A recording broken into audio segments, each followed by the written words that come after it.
But about this standards issue, one thing that you did not get into, and that is there was talk of Amazon Web Services, which is, of course, a private kind of set of standards that is disseminated to the community. But isn't that part of the problem, that people have their own agendas, that there's a kind of partisan stamp to a series of standards? Why not just an independent authority? You never really got into that. I'm curious. I think because the establishment of an independent authority, unfortunately, by definition, seems to need the participant parties involved. And so the idea of a bipartisan dialogue on these issues is extremely difficult, particularly because it's not bipartisan. It's tri-sect, there's several partisans. Yeah. So I don't know.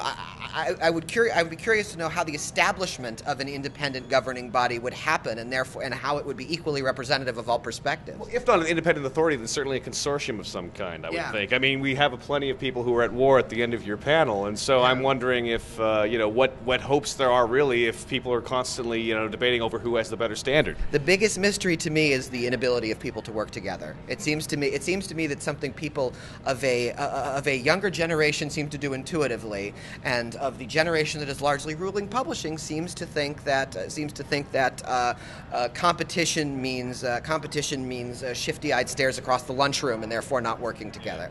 What would be a good baby step, just something that everybody can agree upon? I mean, Kirk in the panel was saying, hey, well, everybody agrees that it's an open standard, a universal standard, www. I mean, the HTTP.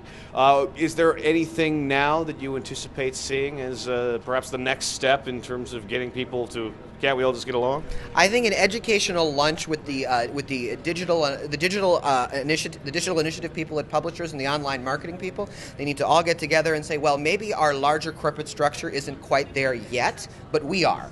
And therefore, we can push for these initiatives on our own, and we can say, and we can come up with a business case and a simple explanation as to why this can be helpful. But I mean, like, say, a vital element that everybody could agree upon, whether it's Amazon Web Services, or whether it's something else, like some kind of component to add in addition to the HTTP protocol. I think RSS is an easy vanilla thing that everybody can agree on, and all it involves is getting out of that Web 1.0 mindset of driving traffic in and having it centralized on one site, and the value of having data and content out. Okay.